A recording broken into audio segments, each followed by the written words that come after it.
Contexto Geral entrevista o arquiteto urbanista, membro do Conselho de Arquitetura e Urbanismo do Ceará, Romeu Duarte Júnior.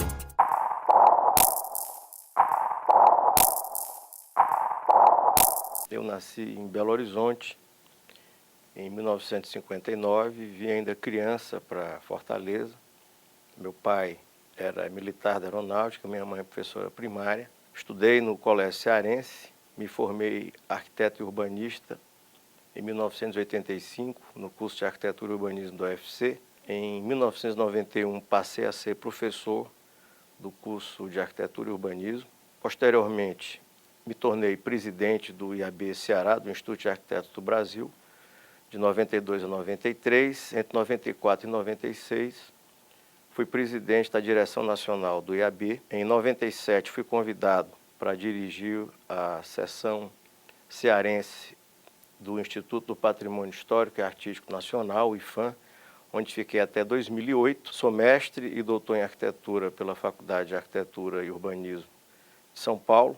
Atualmente sou chefe de departamento de Arquitetura e Urbanismo do Centro de Tecnologia da Universidade Federal do Ceará. Da minha formação em 85 para cá, são quase 30 anos de devoção à arquitetura, seja no ensino, seja na atividade profissional, seja no patrimônio, seja nas instituições de arquitetos. Essa é a minha trajetória como profissional.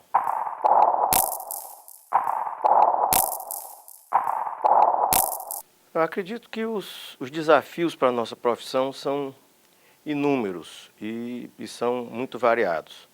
No campo da formação profissional, o nosso curso, que faz 50 anos em 2015, ele se organiza para construir uma estrutura de pós-graduação. Por incrível que pareça, nessas 5 décadas ele apenas atuou na formação de arquitetos para o campo profissional. A nossa profissão ela tem se transformado muito e tem requerido profissionais com titulação ampliada, com educação continuada. Então esse é o nosso desafio.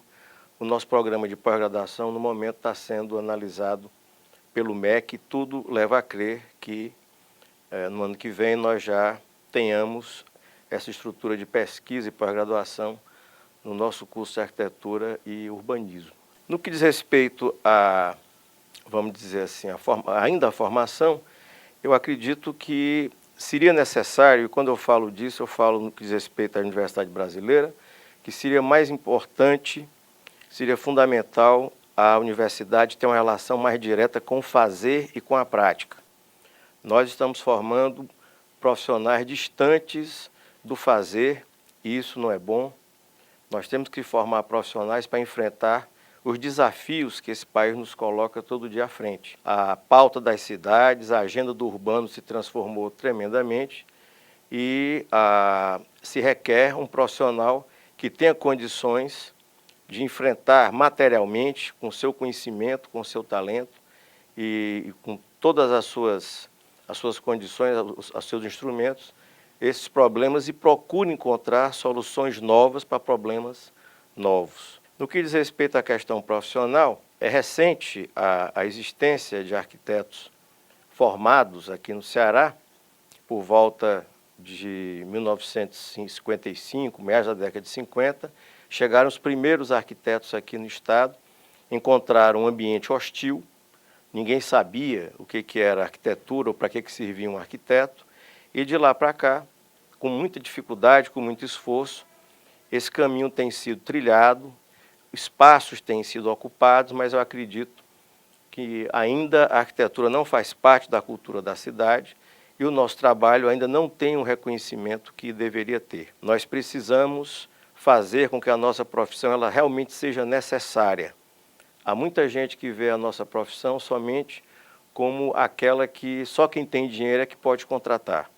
Nós temos que romper essa barreira, tornar a nossa profissão procurada, demandada, e para isso eu acredito que nós temos que operar não somente na construção dos monumentos, daquelas construções destacadas, seja no âmbito público ou no privado, mas também no cotidiano da cidade. de fazer uma aproximação mais possível do nosso trabalho a quem realmente dele precisa. Nós temos uma massa imensa de pessoas que precisam do serviço da arquitetura e do urbanismo e nós precisamos fazer chegar o nosso trabalho a esse contingente populacional. Eu acredito que esse hoje é o nosso mais profundo, mais importante desafio que nós temos que enfrentar.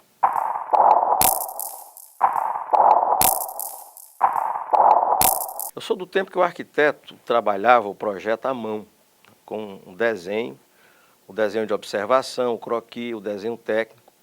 E nas últimas décadas nós vimos essa atividade do desenho à mão, que hoje é uma arte em extinção, ela ser substituída pelos programas de computador, por técnicas de representação e expressão cada dia mais complexas, que se substituem e que ampliam a complexidade do seu manejo e que acabam interferindo também na forma como a arquitetura acaba sendo produzida. No momento em que também nós observamos no canteiro de obra a chegada de novas técnicas de construção, novos materiais, muitos deles mediados também por essas novas formas de representação e expressão. Isso faz parte, né, da própria complexificação da profissão e dos produtos que dela se esperam. O importante é que a gente entenda que ao arquiteto não cabe apenas a tarefa do projeto, cabe principalmente a tarefa da obra. É na obra que o arquiteto se encontra, é lá na obra, na construção, onde ele vê todo aquele seu planejamento, aquelas suas ideias se concretizarem. Muita gente pensa que o trabalho da gente termina quando as pranchas são entregues. Isso não é verdade. O nosso trabalho não termina nem quando a obra é entregue, porque depois que a obra vamos dizer assim, é inaugurada, ela é ocupada e nós temos que conhecer como se dá também a ocupação, em que foi que nós acertamos, onde nós erramos, o que precisamos melhorar para refinar o nosso produto. Essa não é uma tarefa, vamos dizer assim, comum dos arquitetos. A maior parte dos meus colegas trabalha somente na tarefa do projeto, mas é preciso que nós ganhemos também esse espaço da obra e da avaliação pós-ocupação, porque são atividades que nos competem, são habilitações legais e a própria, vamos dizer assim, o próprio caminhar das coisas, a maneira como a arquitetura e o urbanismo está sendo percebida atualmente, coloca essas funções que são nossas pela via legal como uma atividade imperiosa. Nós temos que assumir a dimensão da obra se quisermos realmente tornar a nossa profissão necessária e se quisermos, vamos dizer assim, disseminar essa importância da nossa profissão junto à população.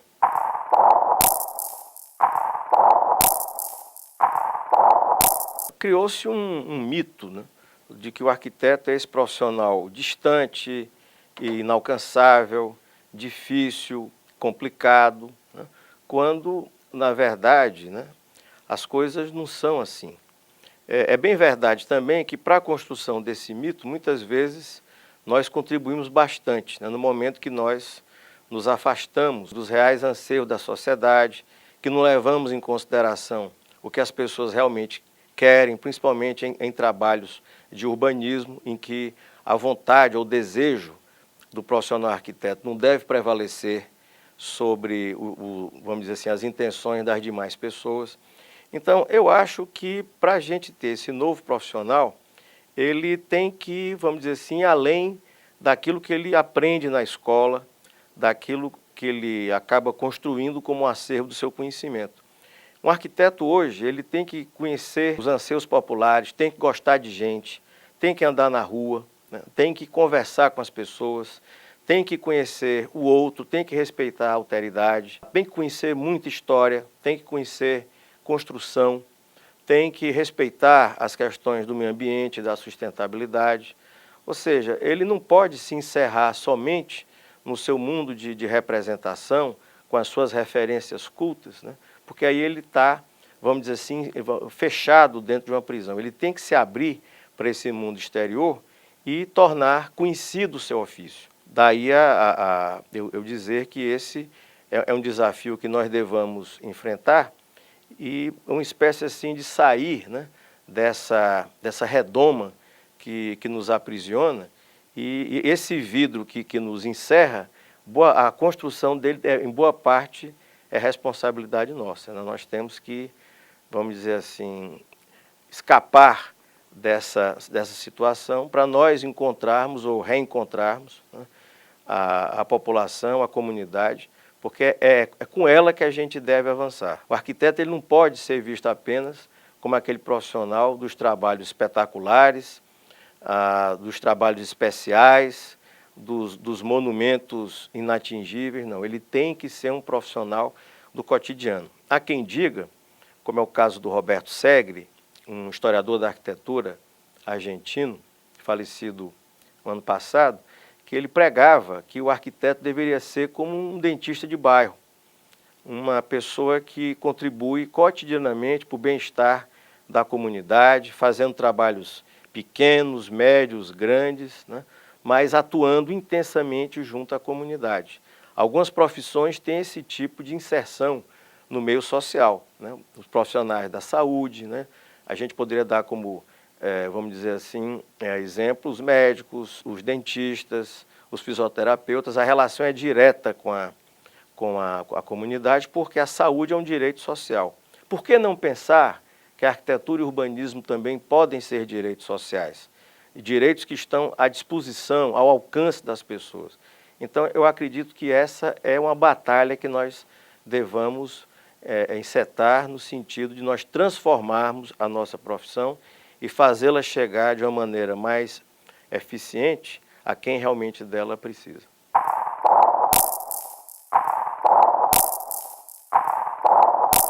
Eu acredito que é fundamental vamos dizer assim, para se atingir um grau aceitável, um grau adequado de qualidade de vida, a participação do arquiteto e urbanista como um profissional que contribui para essa condição. As grandes cidades do mundo, né, com seus programas, novos programas de habitação, de requalificação do meio ambiente, de áreas urbanas as mais variadas, tem cada vez mais encontrado nos arquitetos, né, seja através de projetos dirigidos especialmente para esse fim, ou através de concursos públicos que são muito, vamos dizer assim, populares no chamado, vamos dizer assim, mundo civilizado, na Europa, nos Estados Unidos. A contribuição dos arquitetos é sempre reclamada, é sempre procurada, porque ele se especializa a partir do seu trabalho, do seu conhecimento, para conferir, né, ao meio urbano essa condição, a preocupação com a preservação do patrimônio natural, do patrimônio cultural, de se fazer respeitar as leis urbanas, o plano diretor, a lei de uso e ocupação do solo, os códigos de obras e posturas municipais. E como a arquitetura é uma arte de construir, a preocupação também com a estética, né, com a apresentação de uma paisagem que seja agradável aos olhos, é também uma tarefa nossa. Então, as questões da tecnologia, as questões da habitabilidade, que dizem respeito à conservação e à promoção do meio ambiente, e à beleza, são tarefas que nos cabem, né? Cada vez mais intensamente, nós somos procurados, né, no mundo inteiro para garantir às cidades, e no momento em que o novo dá as mãos ao antigo, em que a preservação se alia ao desenvolvimento, mais e mais os arquitetos são procurados para atuar nessa condição.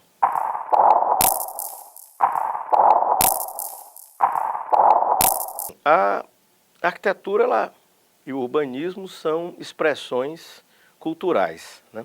E como tal, ela depende visceralmente do meio, da cultura em que ela é produzida, né? Não há como escapar a essa situação. É bem verdade, né, que há esquizofrenia de toda parte, né?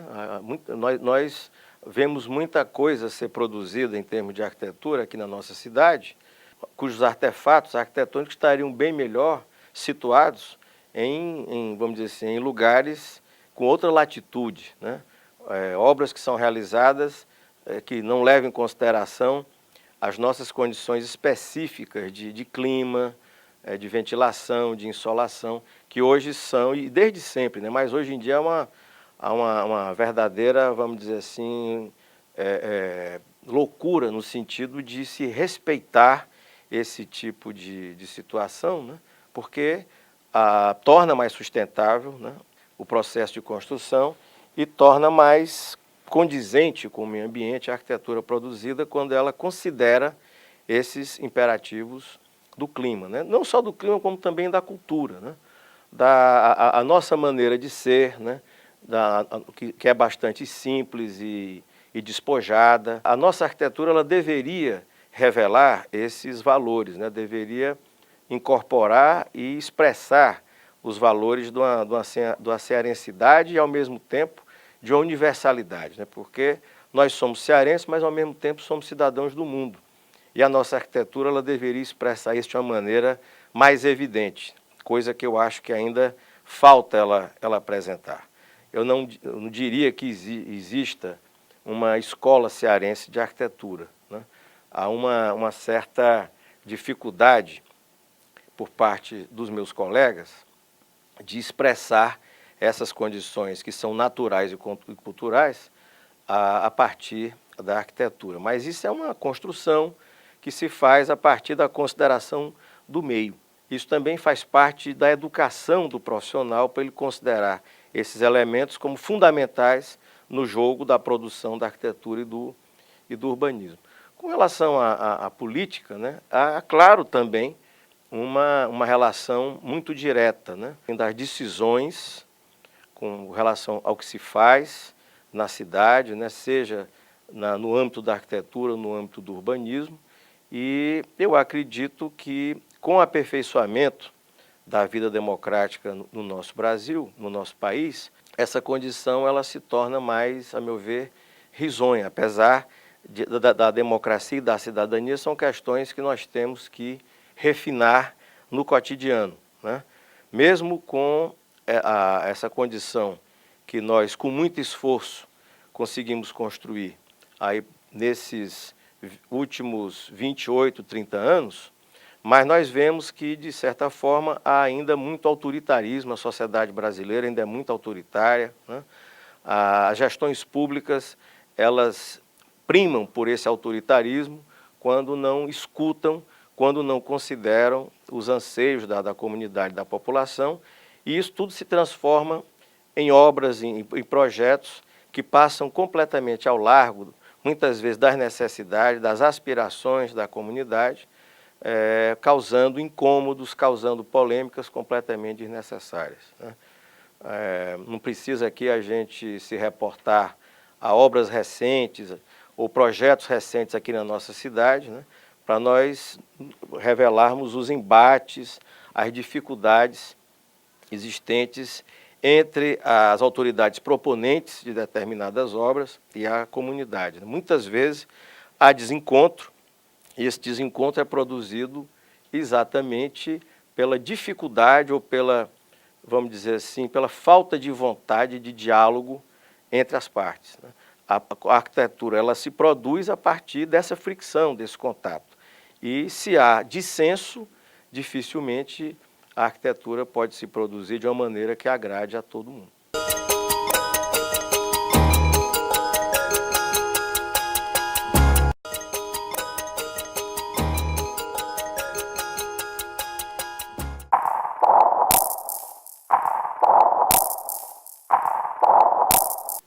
A questão da formação, ela não pode ser vista somente intramuros da universidade.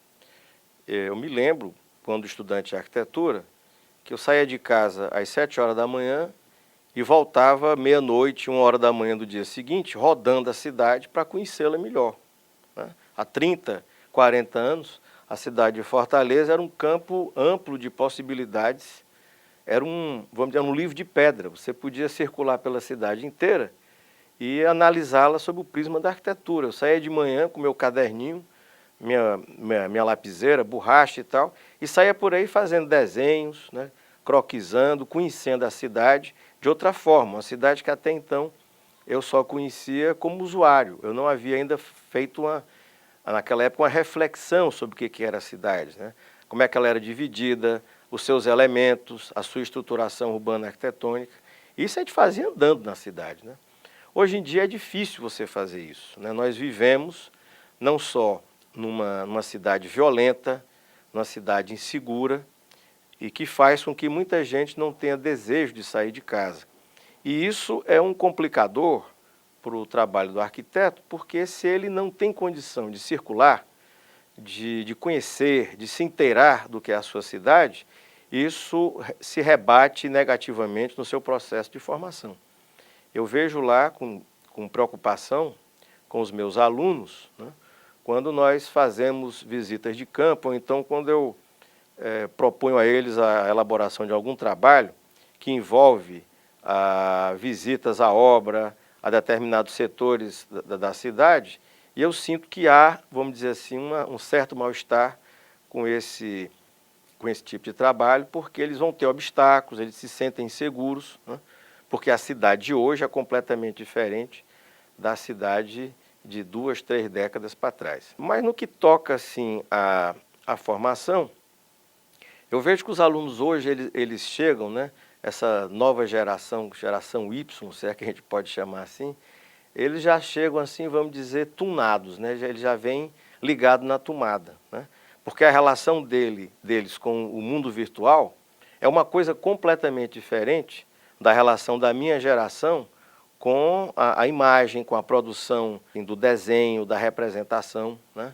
O tempo também para eles hoje é uma coisa completamente diferente do que era para mim, do que era para a minha geração também, porque hoje você pode fazer uma grande quantidade de coisas ao mesmo tempo, todo mundo é multitarefa, né? E no nosso tempo você não tinha essa relação com o fazer e com a virtualidade como existe hoje, né? Então eu acredito que há, né, diferenças assim de cultura ou da própria vida no cotidiano por causa dessas transformações da tecnologia, né? Mas ao mesmo tempo há esse tipo de, vamos dizer assim, obstáculo que impede, de certa forma, um maior conhecimento desse artefato chamado cidade, e que isso acaba criando alguns problemas de apreensão da realidade, né, da vida como ela se desenha, né, quando você tem essas dificuldades por problemas, principalmente pela questão da insegurança que existe na cidade, né. A questão da formação, ela passa por essa razão, né, por esse tipo de aporte, mas também pela, vamos dizer assim, por uma tomada de conhecimento do que seja arquitetura, né? A arquitetura, ela se alimenta do debate sobre a arquitetura, ela se alimenta dela mesma, né?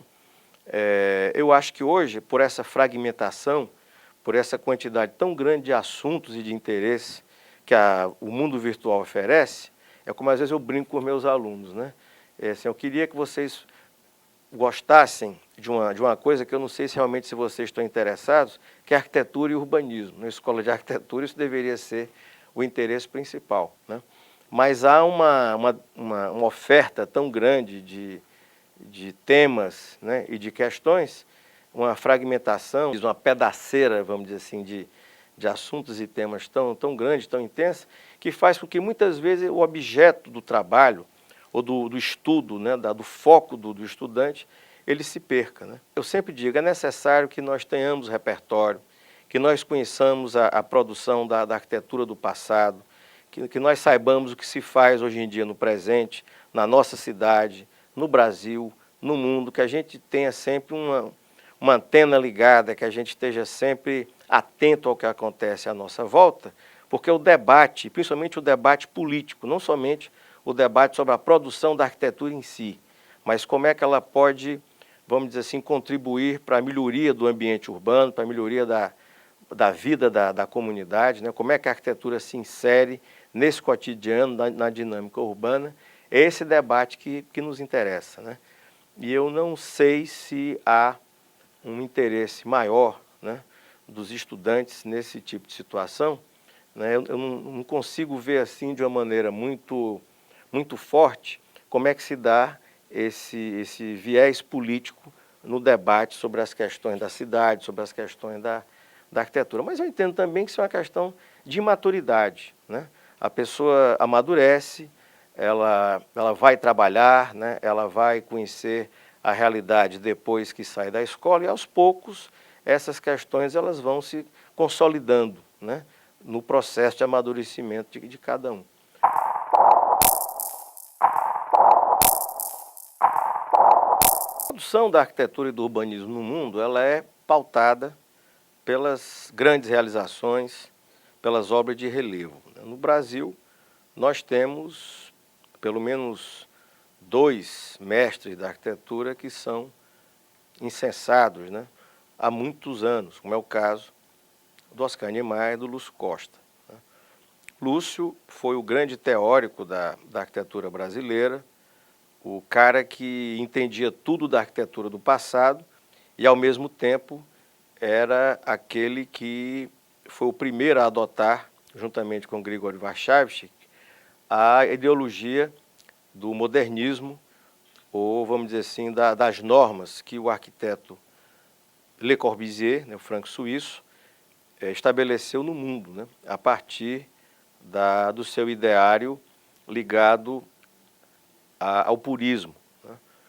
Aí, por volta de 1925, quando Le Corbusier faz o Plan Voisin para Paris, é uma novidade extraordinária e isso rapidamente chega ao Brasil e tem no Lúcio Costa um defensor dessa maneira nova, novíssima, naquele momento, de produzir arquitetura. Então, aquele estudioso das artes do passado vai se transformar naquele responsável pela renovação da base artística, da base arquitetônica do país. E vai, mesmo dentro do IPHAN, né, trabalhando como alguém ligado à preservação do patrimônio, ele vai com o grupo do Rio de Janeiro, né, com uma série de nomes notáveis, né, como é o caso do Oscar Niemeyer, do Afonso Eduardo Ride, Carlos Leão, Jorge Moreira e outros, ele vai desenvolver o projeto do Ministério da Educação e Saúde, em 1936, que vai ser finalmente terminado em 1947 com a entrega da obra. É uma obra que foi inicialmente orientada pelo Le Corbusier, na segunda vinda dele ao Brasil, mas que conta já com todos os traços, todas as características da arquitetura moderna brasileira, a leveza, a transparência, vamos dizer assim, a maneira, as cores, os matizes, a relação da arte, da pintura e da escultura com a arquitetura, que caracteriza bem, né, a versão brasileira do modernismo. Oscar Niemeyer, alguns anos mais moço, é um arquiteto que talvez dos mestres da arquitetura mundial, talvez seja aquele que mais obras tem espalhado no mundo inteiro, né? E que tem na curva, na sua maneira livre de produzir arquitetura, e aí o concreto vai ter para ele uma função magistral, porque, como ele dizia, é uma pedra que você pode moldar. Com essa pedra moldável, ele vai construir edifícios, vamos dizer assim, extraordinários, né? Como é o caso da Catedral de Brasília, do conjunto de Pampulha, de vários edifícios de Brasília, o Palácio da Alvorada, né? O Congresso Nacional, que são edifícios que estão na cabeça de todos, né? Não só os arquitetos brasileiros, mas eu diria também os nossos colegas internacionais. Então, talvez por causa disso, né, essa coisa das nossas primadonas e com seus trabalhos magistrais, né, sempre numa escala avassaladora, a figura do arquiteto talvez tenha ficado assim, associada ao especial, né, ao extraordinário, ao sublime, e talvez por isso ela tenha sido arrancada do cotidiano, né? As pessoas talvez não consigam enxergar o arquiteto que recebe um cliente para fazer uma pequena reforma, para fazer um pequeno serviço, né? Vem isso como talvez algo indigno do trabalho do arquiteto. Nós vamos vamos usar o arquiteto somente para trabalhos grandiosos, porque talvez não seja digno da parte dele que ele interfira ou que ele opere em situações mais comezinhas, né, em situações de escala mais reduzida, e talvez isso tenha contribuído para a criação dessa imagem, né, mitologizada do arquiteto como um profissional difícil e inalcançável. Eu me coloco hoje na contramão. Claro que eu respeito tremendamente, né, a produção desses arquitetos. Quando eles fizeram esse trabalho, com certeza eles não estavam pensando nessa outra dimensão, nessa outra escala de atuação dos arquitetos, mas eu acredito que essa preocupação que me move hoje, né, no sentido da popularização da nossa profissão, e aí eu gostaria de dizer que a popularização não se dá pela via do 1,99, né, como muita gente pode pensar, nós vamos então baixar o preço dos nossos projetos, né, oferecê-los assim como se vende banana na feira, para que as pessoas tenham acesso a ele. Não se trata disso. Não se trata de nós abastardarmos, vamos dizer assim, o nosso produto, o que nós temos a oferecer, né, o fruto do nosso trabalho, para nós tornarmos mais conhecido, mais procurado, né? Não é essa a nossa intenção.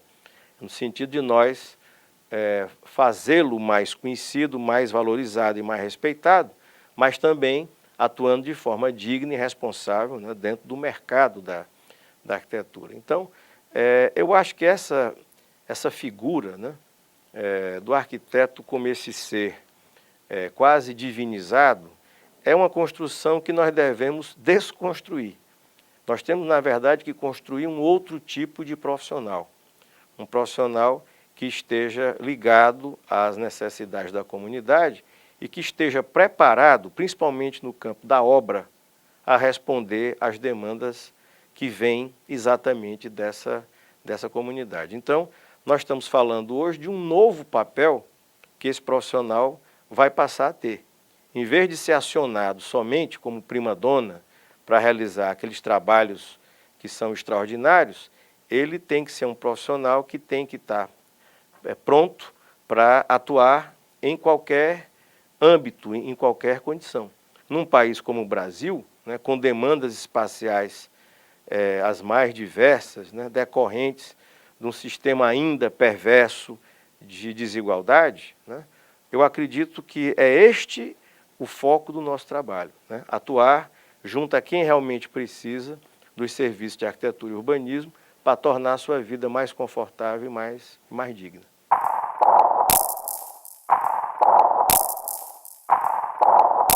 Bem, o urbanismo ele é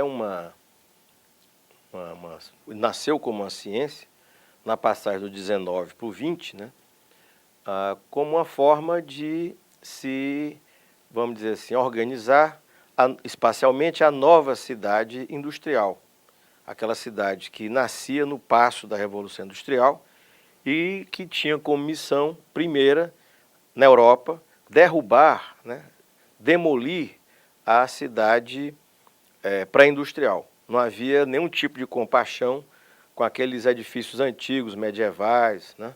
A ideia era botar tudo abaixo, pois que uma nova ordem urbana se impunha e tinha que ter um desenho adequado a essa situação. Então o urbanismo parte daí. E ele partiu de uma, vamos dizer assim, uma condição muito severa, porque não havia estudos, vamos dizer assim, morfológicos, estudos sobre vamos dizer assim, a gênese sócio-histórica das cidades. O que havia, na verdade, era a cidade vista como lugares onde fulano de tal tinha nascido, onde tinha acontecido uma determinada revolta.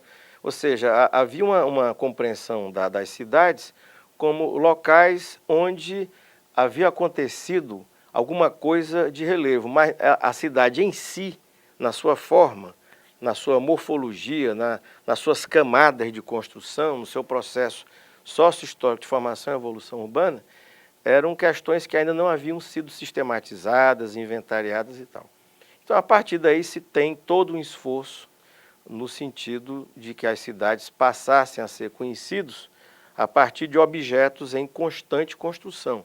E numa construção que não é feita somente por eruditos, é feita e majoritariamente por leigos também, né? O Brasil ele se notabiliza, né, por alguns planos, né, e a gente poderia elencar vários, né, realizados para as nossas principais cidades, mas esses planos todos têm em comum uma questão que é extremamente preocupante, que é o fracasso do planejamento, né? Porque muitas vezes os planos são feitos por administrações, propostas, e muitas vezes não seguidos pelas próprias administrações que os propõem, né? E quando são substituídas por outras administrações, aqueles planos são simplesmente esquecidos, jogados no fundo das gavetas do esquecimento e de lá não saem mais. Então, e são substituídos por outros planos que têm também o mesmo destino, né? Então, o caso brasileiro é emblemático nesse sentido, né? Da existência de muito planejamento no papel, né? Mas de pouca eficácia de implantação, de implementação e de resultado. Claro, né? Brasília é um fenômeno, vamos dizer assim, não é todo dia que acontece uma coisa como essa, né? Uma cidade que foi planejada, hoje ela deve ser a sexta cidade do Brasil em população, mas é uma cidade que já evidencia problemas estruturais tremendos no que diz respeito ao seu processo de expansão, ao problema crônico que é o seu transporte coletivo, né? E da sua relação com as cidades satélites, né? Há quem diga que Brasília é uma ilha da fantasia cercada de realidade por todos os lados, né? Há a experiência também de Curitiba, né? Que é muito interessante, cria-se uma estrutura em meados da década de 60 do século passado, uma instância responsável pela elaboração de todo o planejamento da cidade e que cada prefeito que assumia recebia o menu do que teria para realizar na sua gestão. Isso aconteceu até um determinado momento, quando a política ela passou a ser mais, vamos dizer assim, importante do que o planejamento, né? Quando, vamos dizer assim, há um certo mandonismo, né? Uma questão que é muito mais ligada à personalidade, o personalismo da administração se coloca acima do que é racional, né? Da racionalidade, no que diz respeito à implementação de planos. Então aí não é o estudo, a análise, a investigação, a pesquisa que comanda o trabalho, e sim o gosto pessoal do mandatário de plantão, que diz e faz e acontece, né? E simplesmente joga por terra todo o planejamento elaborado pelos técnicos, né?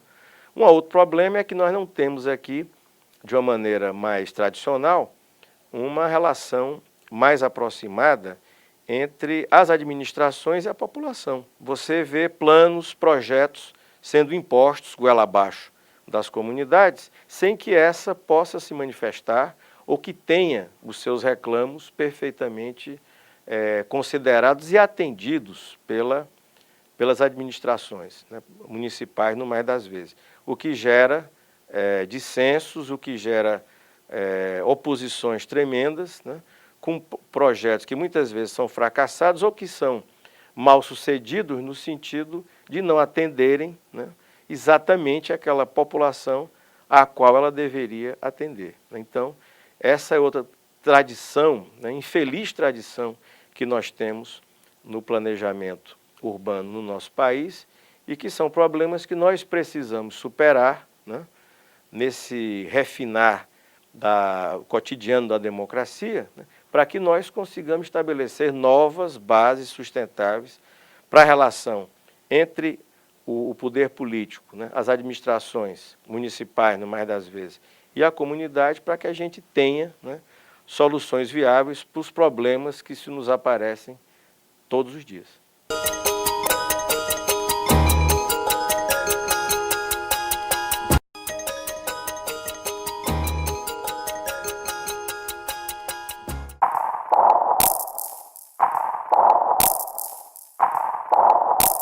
Antes de mais nada, a partir de algumas condições, características, como se a gente estivesse fazendo um voo, né, sobre a cidade e para enxergá-la melhor. Fortaleza hoje é uma cidade de 2.700.000 habitantes, com uma região metropolitana que já vai aí para os seus 21 municípios, que tem, além disso, né, Crato, Juazeiro, Barbalha, 600 quilômetros da capital e Sobral a 226 quilômetros de Fortaleza. O que tem no Ceará é isso. Isso explica o êxodo desmesurado de pessoas do interior que não encontram condições de sobrevivência, essa é que é a grande verdade, e vêm para a capital, né? Uma capital que se vê acossada por esses 21 municípios da sua região metropolitana. Se alguém se corta ali em Bibiribe, vem para o JF para procurar o atendimento médico. Ou seja, é uma cidade que tem estruturas, ou melhor dizendo, infraestrutura de saúde e de uma série de, vamos dizer assim, de questões básicas da habitabilidade que são, vamos dizer assim, compartilhadas forçosamente com os outros municípios, porque eles são também completamente desassistidos. É uma cidade que dos seus 2.700.000 habitantes, tem 1/3, 900.000 habitantes, a população de Estocolmo, por exemplo, favelada, né? E ocupando áreas de risco, áreas públicas, áreas privadas, né? Fortaleza é uma cidade que tem entre 85% a 90% das suas construções erigidas de forma completamente ilegal. O arrepio do plano diretor, da lei de uso e ocupação do solo, do Código de Obras e Posturas. Então, este é o panorama que nós temos da cidade. Uma cidade cujo plano diretor só é respeitado no Meireles, na Aldeota, no Dionísio Torres, no Papicu. Porque lá o valor da terra é mais alto, né? E se há uma infringência de direito de propriedade, a coisa se resolve com custos muito altos, né? Mas quando você vai para a periferia da cidade, né, você não consegue ver a presença do Estado, no caso o município, né, através dos ditames do plano diretor, na organização do espaço nesses locais, né? Então, o que nós temos hoje, né, é uma cidade leste rica, uma cidade oeste pobre, mas que nós já começamos a ver enclaves de pobreza nessa cidade rica do leste e alguns enclaves assim diferenciados, né, alguns condomínios especiais e tal, no lado pobre da cidade também, né? Vemos, por exemplo, uma obra como essa que foi feita ali na região que vai da Barra do Ceará até mais ou menos ali o Pirambu, né, na administração passada, que pode vir a se transformar numa frente nova de especulação imobiliária, né, naquele setor da cidade, né, numa região ainda muito castigada pela pobreza, né. Nós vemos equipamentos urbanos, mobiliários urbanos, obras de arte sendo construídas, como é o caso da tal da Ponte Estaiada, em áreas que, vamos dizer assim, uma intervenção que vai apenas valorizar tremendamente do ponto de vista imobiliário, né, áreas que hoje estão completamente paradas, né, e sem nenhuma destinação à vista. Então, são intervenções, né, como, por exemplo, né, essa que privilegia o rodoviarismo na cidade o tempo inteiro, a construção de viadutos, a construção de túneis, né? Só se pensa aqui no Deus automóvel, não se pensa em outras formas de circulação na cidade. Uma cidade que quando chega os berrobró, como nós estamos agora, uma cidade quentíssima, porque não tem arborização urbana, porque não há conforto, as calçadas são completamente desniveladas, cada um faz a calçada ao seu modo, ao seu bel prazer, não há uma padronização. Então, é uma cidade que, a meu ver, tem, vamos dizer assim, problemas muito graves decorrentes da falta de planejamento. Ou melhor dizendo, até tem planejamento, mas está faltando, né? É um planejamento que fica encarcerado nas secretarias, né? Secretarias executivas regionais, que não cumprem o seu papel, que são ocupadas muitas vezes por políticos que não se elegeram a vereador, a deputado, e ocupam esses espaços que são importantíssimos, mas que não realizam pesquisas, não fazem levantamento sobre as demandas das suas regiões. Se Fortaleza tem 6 regionais e 2.700.000 habitantes, é como se ela tivesse alguma coisa aí em torno de, sei lá, 450.000 pessoas por regional trabalhando por média, né?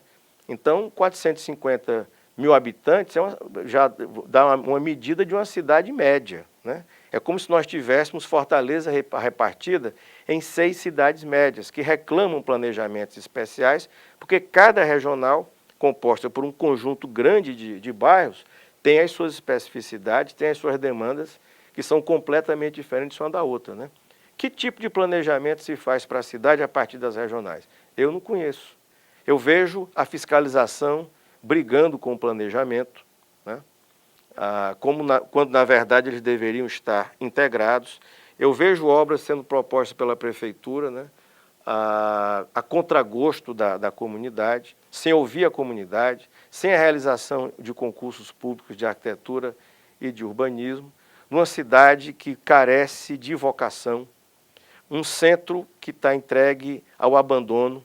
Hoje eu tive de manhã com os meus alunos fazendo uma visita à obra de restauro do Teatro de Alencar e vi com tristeza o estado que a Praça de Alencar se encontra, sendo ocupada por moradores de rua, com o seu piso completamente desagregado, sem jardim, tomada por camelôs das mais variados matizes e, para minha tristeza, né, vi as portas do Teatro de Alencar, que acabaram de ser pintadas nesse trabalho de conservação, completamente pichadas, né? Então, é um espaço que está entregue ao Deus dará. É triste a gente dizer um negócio desse. Eu, quando aos domingos vou ao Raimundo do Queijo, né, para encontrar os meus amigos, vejo a Praça do Ferreira transformada numa hospedaria de miseráveis, né, com redes armadas nos postes, né, com todo aquele desmazelo ali à vista. Quem é que tem coragem? Por exemplo, o Cine de São Luís está sendo recuperado, um trabalho magnífico, né?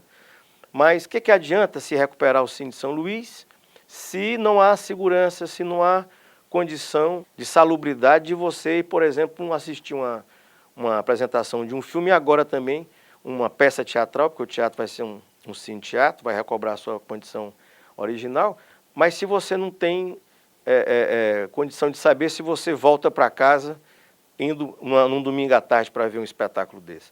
Então, falta fazer muita coisa, né? E o problema que eu acho, vamos dizer assim, a questão que eu acho mais engraçada é que essa é uma discussão antiquíssima. Eu entrei para ser sócio aspirante no IAB, Ceará, em 1981, e nós já discutimos essas questões há muito tempo. E a gente não vê avançar, né? Nós não vemos a qualificação da cidade acontecer há muito tempo, né? Apesar da gente já ter uma tradição imensa de debates sobre esse tipo de assunto. Mas nós não conseguimos fazer com que essas questões, que são por todos nós, principalmente os arquitetos, consabidos, né? Quem é que não sabe que é necessário você, vamos dizer assim, acabar com a monofuncionalidade do centro? Quem é que não sabe que é preciso dotar o centro de novas atividades, de âncoras funcionais, de fazê-lo ligado à orla marítima, né? De respeitar e valorizar e usar, né, preencher de atividade os seus edifícios de interesse patrimonial, de valorizar os seus espaços públicos. Ou seja, isso é uma agenda consabida na cidade de Fortaleza, uma agenda debatida em Fortaleza há mais de 40 anos. E por que isso não se torna realidade se todo mundo sabe o que é preciso fazer?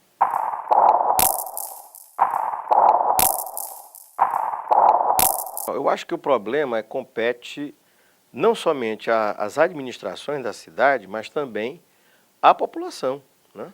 Nós não podemos culpar somente a administração municipal pelo desmazelo da cidade de Fortaleza, né? É bem verdade que várias delas se esmeraram em não cuidar, em desconsiderar a cidade, né? Mas é importante também que se diga que a nossa população não parece também ter muito apreço pela cidade, né? É essa população que joga lixo na rua, né? Que é completamente desumana no trânsito, né? Que emporcalha todo e qualquer jardim, qualquer espaço público, né? Acha que uma praça é uma lata de lixo, né? Que picha os monumentos, né? Que degrada o ambiente público e é esse tipo de situação que a gente vê. Por outro lado, né, nós não vemos a implementação de programas, porque às vezes vamos dizer, não é preciso nem construir, né? Às vezes você determina que certas atividades assim, elas vão ser exercidas num determinado lugar. Dou como exemplo o passeio público, né? O passeio, durante muitos anos, ele foi conhecido como o local da chamada baixa prostituição da cidade de Fortaleza. Ninguém queria ir para lá. Mas houve um determinado momento em que a prefeitura resolveu comprar a briga do passeio público, né, sem tirar ninguém de lá, porque também seria um ato completamente discricionário, né, você tratar as prostitutas que lá têm o seu ganha-pão, enxotando-as, né, tirando-as daquele espaço. Não houve isso. O que houve lá, na verdade, foi um compartilhamento do espaço com outras atividades ligadas à gastronomia, ligadas à cultura, ao encontro das pessoas, né, com shows, com encenações teatrais, com apresentações artísticas as mais diversas, com feiras de livro. Isso fez com que o passeio público ele viesse a ser utilizado pela população de Fortaleza de uma maneira intensa, né? Tão intensa que, por falta também de fiscalização e dos cuidados de manutenção do passeio público, ele se encontra hoje no estado lastimável, né? Talvez aí pela intensidade do uso sem manutenção. É bom e é ruim, né? Porque de repente um espaço que estava esquecido pela população voltou a ser utilizado. Mas é necessário que o poder público, né, tome cuidado, né, que o mantenha de uma maneira adequada para que ele possa servir a todo mundo da melhor forma. Então, eu acredito que uma simples questão de programação poderia resolver isso. Nós participamos da elaboração do projeto de restauro do Palácio do Bispo, né? No projeto de restauro, nós propusemos a reabertura daquele jardim onde o palácio se instala, que é um jardim projetado pelo Roberto Burle Marx, um dos poucos jardins públicos que nós temos do Burle Marx em Fortaleza, que ele fosse aberto à população, aos visitantes, aos turistas, no sentido deles conhecerem, né, um dos lugares mais bonitos da cidade de Fortaleza e um dos poucos locais onde o Pajeú, que é o riacho fundador da cidade de Fortaleza, ele se mostra de uma maneira franca, né? Isso só aconteceu no projeto. Quando foi executado, colocaram todas as grades de novo, né, e tornou-se impossível a população conhecer aquele jardim, tornou-se um jardim, mais uma vez, proibido, né, um jardim ao qual não é facultado o ingresso. Mas a mesma prefeitura que fecha o acesso ao Riacho Pajeú, ao Parque Pajeú, abre na frente do Executivo Municipal, do Palácio João Brígido, que é tombado pelo município, o feirão do Buraco da Gia, um posto de gasolina e um comércio informal que pendura as calcinhas que estão sendo vendidas nos gradis da catedral. Ou seja, com degradação completa daquele espaço. Por que não há uma vontade política no sentido de resolver esse assunto? Por que os mandões do comércio informal, né, acontecem no centro de Fortaleza e não acontece nada na cara, né, da sede do poder público municipal? Isso vamos dizer assim, é uma desconsideração completa da presença da autoridade máxima de Fortaleza, né, que tem no seu próprio território esse tipo de agressão, esse tipo de invasão. Então, eu acho que nós temos que agir com dureza, né, porque o espaço ele não pode ser privatizado nem pelo miserável, nem pelo pobre, nem pelo remediado, nem pelo rico. O espaço público, ele é de todo mundo, né? E aí eu acho que a prefeitura tem que ter o condão para, né, conduzir esse processo, né, de uma maneira a fazer valer a sua autoridade, não o seu autoritarismo, a sua autoridade. Mas a população também precisa ajudar a prefeitura, né? Ela precisa fazer também a sua parte e não ficar esperando somente que o poder público municipal resolva os infindos problemas que a cidade de Fortaleza tem. É preciso, nessa hora, ser cidadão também. E ser cidadão nessa hora é saber qual é o seu papel, o que você precisa fazer.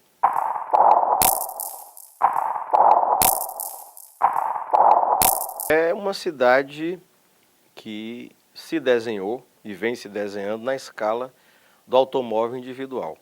né? É uma constatação triste que a gente faz, né? Em que todas as políticas públicas ligadas à mobilidade e acessibilidade de Fortaleza, elas estão voltadas para esse segmento, né? Tradicionalmente. A gente chama esse tipo de urbanismo de rodoviarista, né? Numa referência ao que o engenheiro Robert Moses, nos anos 40, 50 e 60, em algumas grandes cidades dos Estados Unidos, né?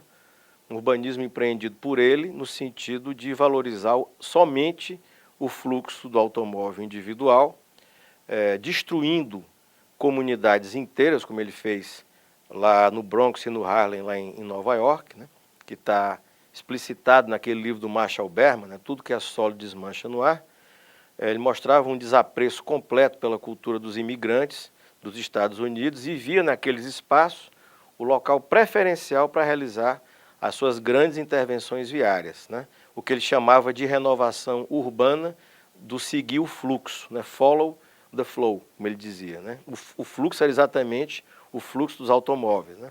E, por outro lado, ele defendia aquela coisa absurda da suburbanização, do sujeito trabalhar na downtown, na cidade, né, na city, e morar a 30, 40 quilômetros de distância, precisando, para isso, fazer a comutação, deslocamento casa-trabalho, 80 quilômetros por dia, usando o Deus automóvel, né, para esse tipo de locomoção.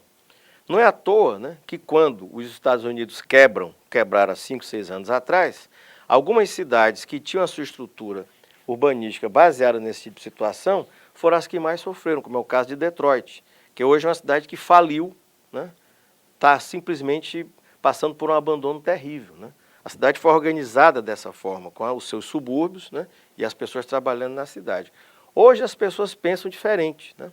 Da mesma forma que havia o Robert Moses, a Jane Jacobs também, no começo da década de 60, lá nos Estados Unidos, ela defendia radicalmente o contrário. Em vez da gente morar aqui, trabalhar aqui, se divertir aqui, passar o dia no Autorama, como queria a Carta de Atenas de 1933, a Carta dos Modernistas, nós vamos pensar diferente. Nós vamos trabalhar e morar e se divertir no mesmo lugar, né? Nós vamos valorizar uma densidade polifuncional no sentido de que a gente consiga conservar a energia, que a gente não precise tanto gastar o combustível fóssil, vamos dizer assim, para diminuir a descarga de gás carbônico na atmosfera, de nós utilizarmos mais as nossas áreas verdes, valorizarmos o patrimônio com o uso o mais diverso, no sentido da gente ter uma densificação variada, diversa, em determinados pontos da cidade, né? Com aquela ideia de que a cidade é uma federação de bairros, né, que são autossuficientes, mas que isso não significa a guetização da cidade, no sentido de você criar espaços em que você não pode nem entrar nem sair, né? Um bairro não é um gueto, né? Então, mas aí você tem que dotar esses bairros de atrativos para fazer com que eles sejam visitáveis, né? Que eles consigam atrair os visitantes, porque eles têm algo a oferecer de interessante que outros bairros não têm, né? Então, esse tipo de embate, que você vê, começo da década de 60, né? Isso tem mais de 50 anos. Chega para nós aqui com um grande atraso. Nós ainda pensamos que urbanizar é criar vias para tráfego rápido, né? Vias que são preferencialmente voltadas para o transporte motor e individualizado, resolver todos os problemas através de viadutos, de túneis, com vias expressas, vias que se transformam em barreiras, que separam comunidades, né? Que impossibilitam contatos, sistemas metroviários ou de veículo leve sob trilhos, que também operam no sentido de fragmentar e destruir comunidades, né? Que quando se reclama, como é o caso do VLT ali no São João do Tauape, não, essas pessoas vão lá para o Conjunto Ceará, ou vão lá para o Conjunto Zé Walter, mas ninguém se lembra que quando você atinge uma comunidade desse jeito, você simplesmente destrói uma sociabilidade. Você vai fazer com que essas pessoas que estão lá há 40, 50 anos, mesmo tudo bem, elas estão irregulares, mas a perfeita condição de você alojar essas pessoas de uma maneira regular, sem que elas tenham que se distanciar das suas amizades, das suas relações, dos seus trabalhos, né? Não, é um problema apenas de você vai remover e não vai resolver o problema. A coisa se resolve mecanicamente, né? Quantitativamente, quando nós sabemos que gente é diferente, né? Gente a gente trata de outra forma. Gente a gente trata como gente, né? E não como mercadoria ou como tijolo que você carrega de um canto para o outro. Então, esse é o panorama com o qual eu me deparo todo dia, né? Uma cidade que muitos hoje têm essa coisa da bicicleta e tal, mas será que é tão agradável assim você andar de bicicleta em Fortaleza, né? Numa cidade em que há uma deseducação tão grande por parte dos motoristas, uma cidade que não oferece condições de circulação, porque a pessoa para andar em Fortaleza de bicicleta, ela tem, em cada ponto de parada, ela tem que ter um banheiro, né?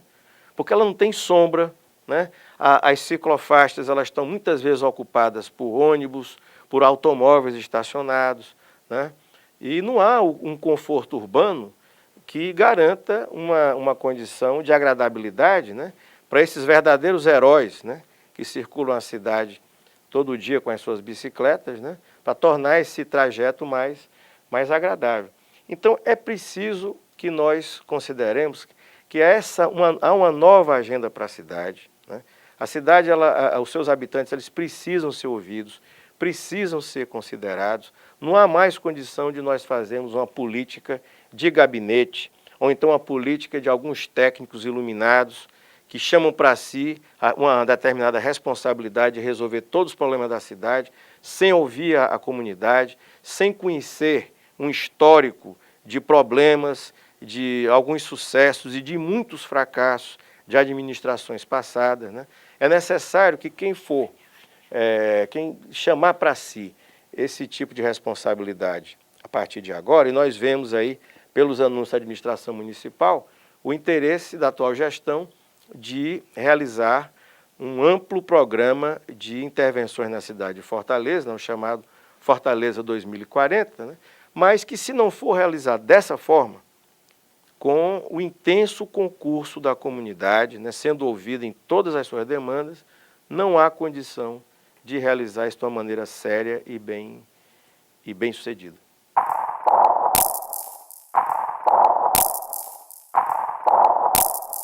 Um arquiteto, eu não sei se ele era um arquiteto, ele na verdade era um factotum, né, um cara que fazia tudo. Meados do século XIX na Inglaterra, chamado William Morris, a quem o Leonardo Benévolo acredita o papel de pai do movimento moderno. William Morris era uma figura interessantíssima porque, ao mesmo tempo que ele era um artesão, ele chefiava um grupo de artesãos chamado Arts and Crafts, lá na Inglaterra, né, que produzia peças finíssimas, refinadíssimas. Ele também passou a ser industrial, né? Então ele viveu no mundo da artesania, no mundo da indústria, e, ao mesmo tempo, era um sujeito interessado na preservação do patrimônio. Ele criou uma das primeiras ligas de proteção ao patrimônio construído na Inglaterra e sempre foi uma pessoa muito interessada nas questões da cidade, do meio ambiente. E ele tem uma definição de arquitetura muito bonita, em que ele diz, né, mais ou menos com essas palavras, que a arquitetura é uma responsabilidade que não deve ser confiada somente aos técnicos, né, aos profissionais que militam especificamente nesse campo. Ela é uma tarefa a ser confiada a todos e cada um, na medida do seu conhecimento, na medida do seu potencial, na medida das suas responsabilidades. Porque a tarefa da preservação do meio ambiente, ele não coloca somente a cidade, ele coloca o meio ambiente como um todo, ele chega até um nível planetário dos seus cuidados, né? É uma tarefa de cada cidadão, de cada ser vivente sobre a Terra. E eu prefiro pensar dessa forma, né? Não imaginar que somente essa tarefa cabe a nós, arquitetos, mas cabe a cada cidadão, né, na medida da sua relação com o ambiente em que ele vive.